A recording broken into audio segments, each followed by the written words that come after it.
I got so much motherfucking design on right now.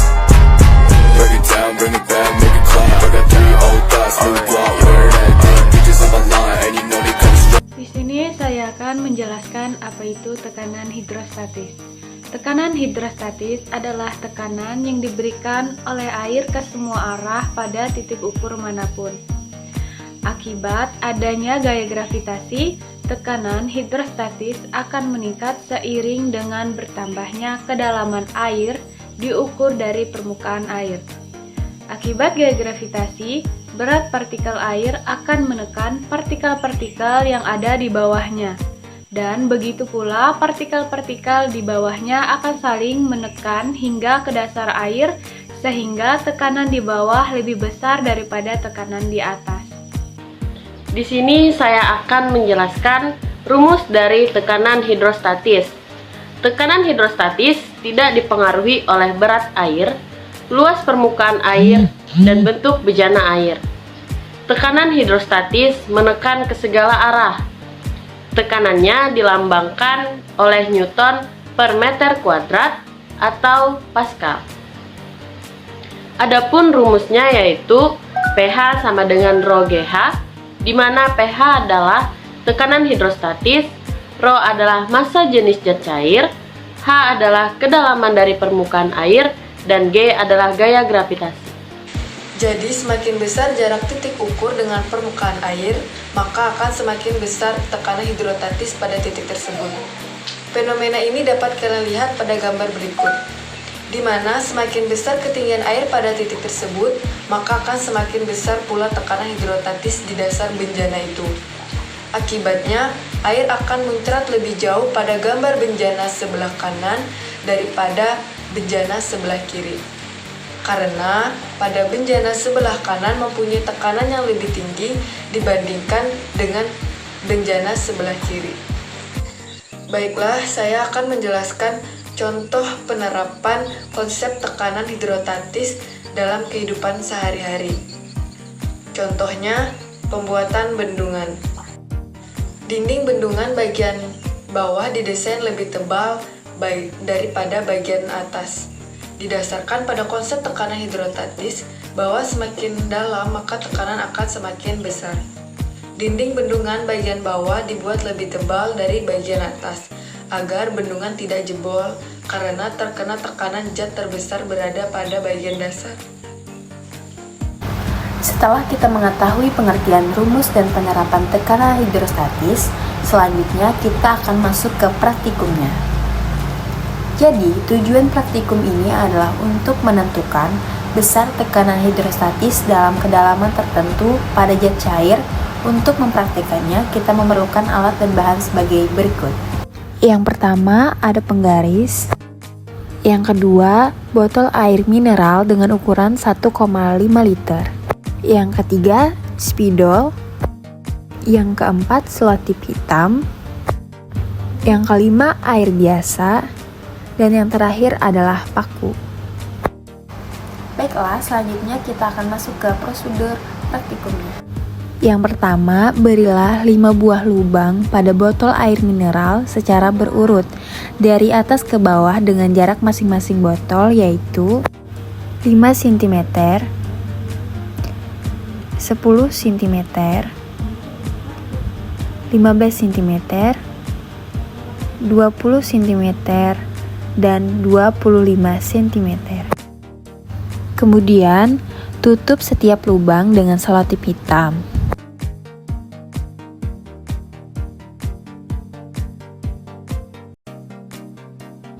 Selanjutnya, isilah botol tersebut dengan air hingga penuh.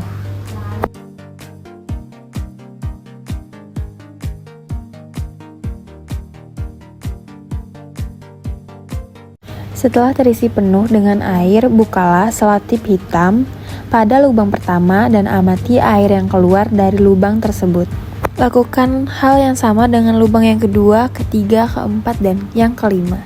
Setelah kita melakukan percobaan tadi, langsung saja kita menghitung besar tekanan hidrostatis sesuai dengan data yang diperoleh dari percobaan tadi. Untuk percobaan pertama diketahui Rho sama dengan 1000 kg per meter kubik karena zat cair yang kami gunakan adalah air. Jadi Rho-nya adalah 1000 kg per meter kubik.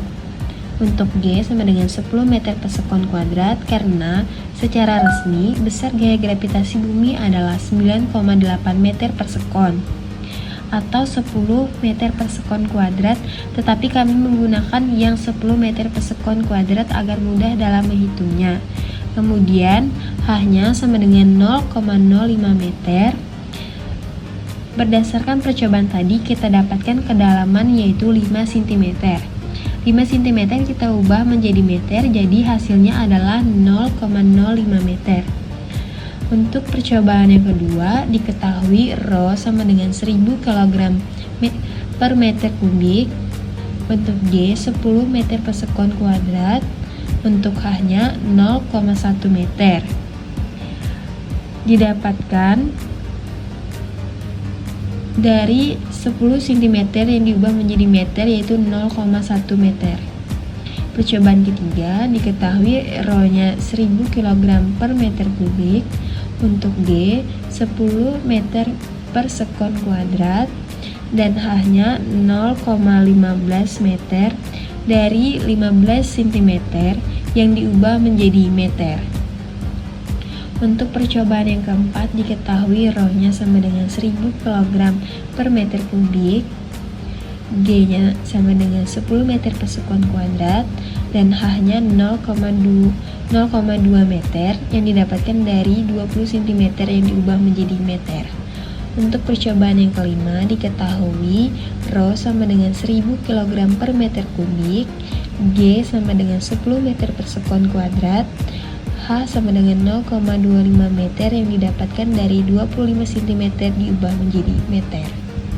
Langsung saja kita menghitung besar tekanan hidrostatis menggunakan rumus pH sama dengan Rho GH. Untuk Rho-nya 1000, untuk dikali G 10 dikali H-nya 0,05, jadi hasilnya adalah 500 PA. Untuk percobaan kedua kita menggunakan rumus pH sama dengan Rho GH.